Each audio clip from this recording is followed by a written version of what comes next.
Hi there, I'm Binati Sheth and I'm available on all Unacademy platforms at Binati157. And this is a little something about me, so feel free to browse through. And don't forget to rate the course. If you leave a lower rating, let me know in the comments why or what I could do to ensure that I could improve the course. Do drop in a review. A positive review will definitely make my day, and a review wherein you criticize the course would give me a wonderful learning opportunity, right? Like whatever you thought went wrong with the course, you let me know how I can improve. So I'll definitely improve on those. And if you think this course would help someone out, do recommend it.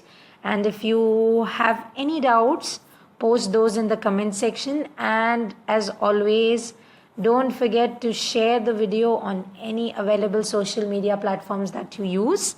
And so let's get into the video, which is about information about the IIMs and other prestigious colleges. And I will specifically talk about the IIMs in this one, more predominantly IIM A, which is touted as the toughest MBA college in India to get into.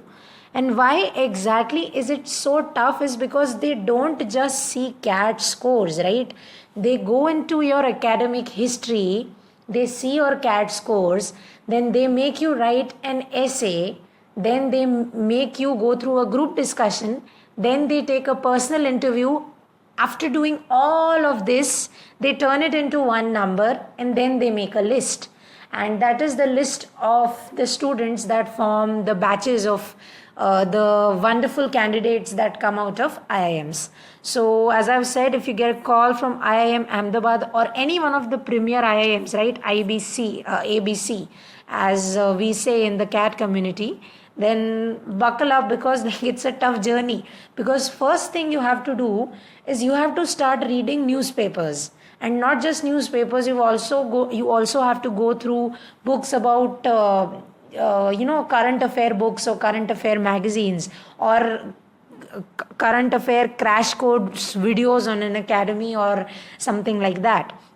And then we have to understand and learn certain terms, like say this is not a CAT or an IIM example, but last time ZAT asked people to write about jingoism. Right now, if you don't know what jingoism is, there is no way you are going to be able to write an essay on jingoism. And now you are sitting in a competitive exam where you don't really have many friends, so no one is going to help you out either. So the going or the process of getting into either of the premier B schools is going to be very grueling, right? Firstly, you will be required to be present in whatever geographical location they ask you to report to. And then after going there, you'll have to be very, very careful about your dress codes, how you conduct yourself, and what and how you speak.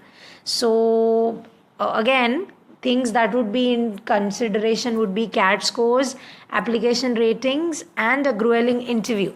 Right, so let's get into how exactly you get into either of the premier B schools, specifically a premier B school like IIM Ahmedabad.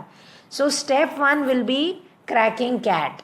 That is, you have to score something above 99 percentile, because trust me, one wrong question is going to directly throw your mojo off. And there are so many people that are in the 99 percentile bracket that you have to at least have 99 percentile in your CAT, and not just 99 percentile. You have to be above a certain benchmark has to be crossed, or you at least have to have, like, you cannot just expect to score well in quant, score well in LR, and then tank in verbal. So that won't really cut it. You'll have to score well in, or score at least minimum aggregate marks in all the sections.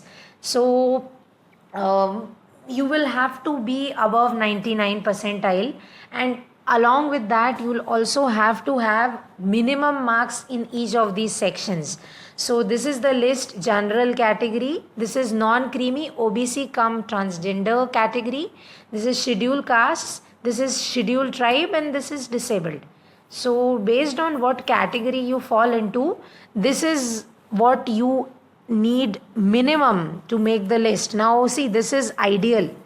Practically this is all like general category is all above 99.35 or 99.25, like it's different every year, but at least 99 in the general category.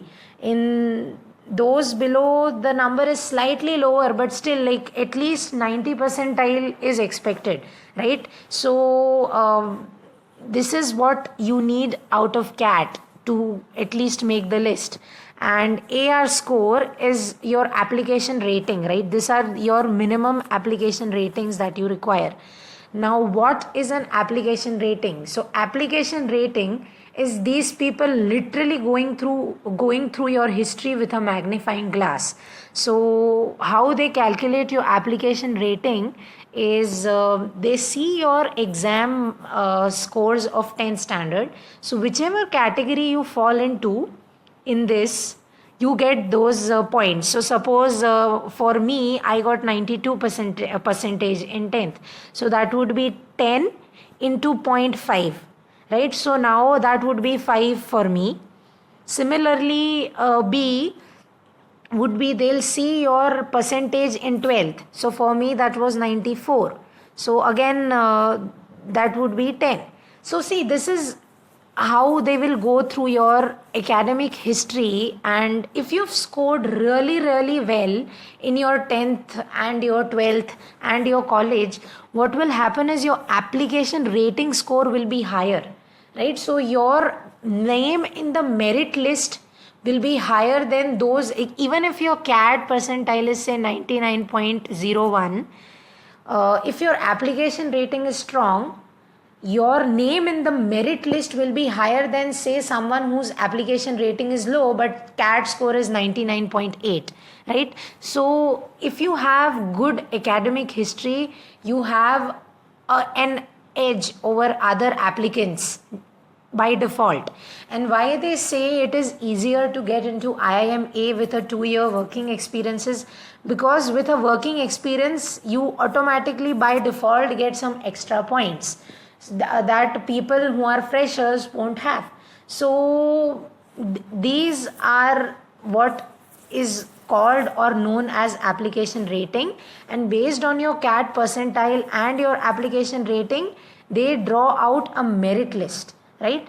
So now see, as I mentioned, there are a lot of students who qualify just by these percentile, right? The qualifying list will be very huge or very massive, but there will be a thing called merit list, right? As in the number of students that will get a call for the academic writing test, the group discussion test, and the personal interview section would be way smaller than the number of students that actually qualify. So the top 1% will proceed into the second round, right? So these 1%, there will be a merit list that will be given on the websites, and if you to make into that merit list, you need two things: good fantastic CAT score and an off the charts academic rating.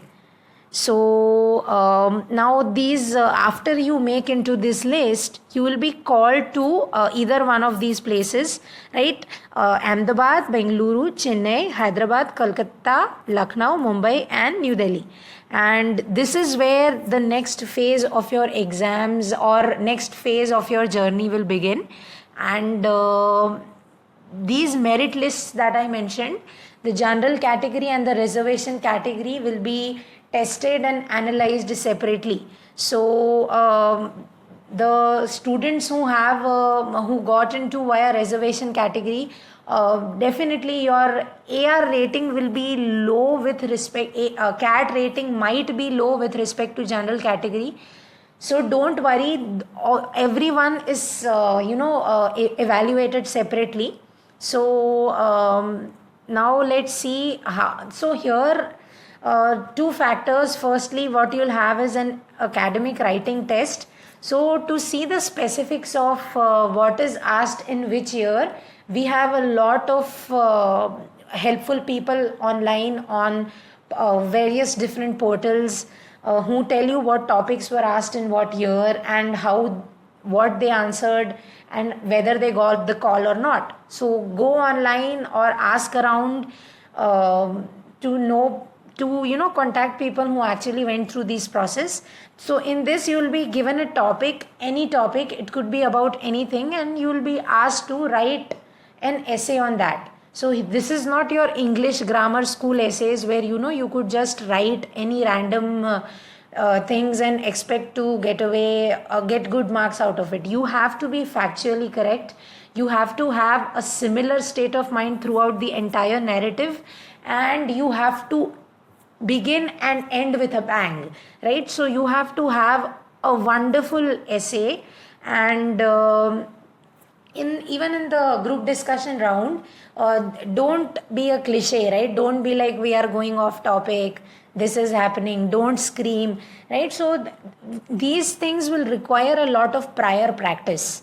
So if you are aiming for these colleges, definitely spend 10-15 minutes a day catered towards preparing or grooming yourself for when you come to this, because you've worked so hard to get that 99 percentile.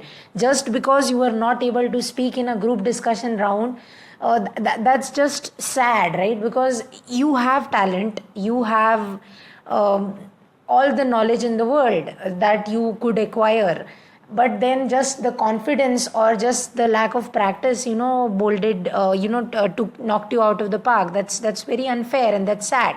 So keep practicing that. And this is an aspect of the way you fill your form. So whichever degree you graduated from, you have to mention that. So if you are under AC1, you have to be one of these 13 fields. If you are AC2, you have to be one of these 4 fields. If you are AC3, you have to be one of these 6 fields. Again, if you are AC4, you have to be one of these 3 fields. And if you are neither, like if you don't belong to either of the 4 categories that we've mentioned, you put AC5 and then you describe. So like if you are an engineering graduate, you will be under AC4. So these are the things you have to be careful about when you fill the forms.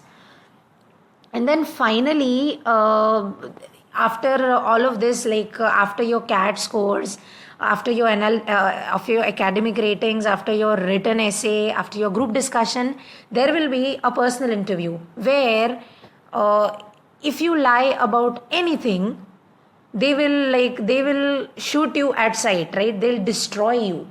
So try to be as honest as possible, and try to be as creative as possible with your answers.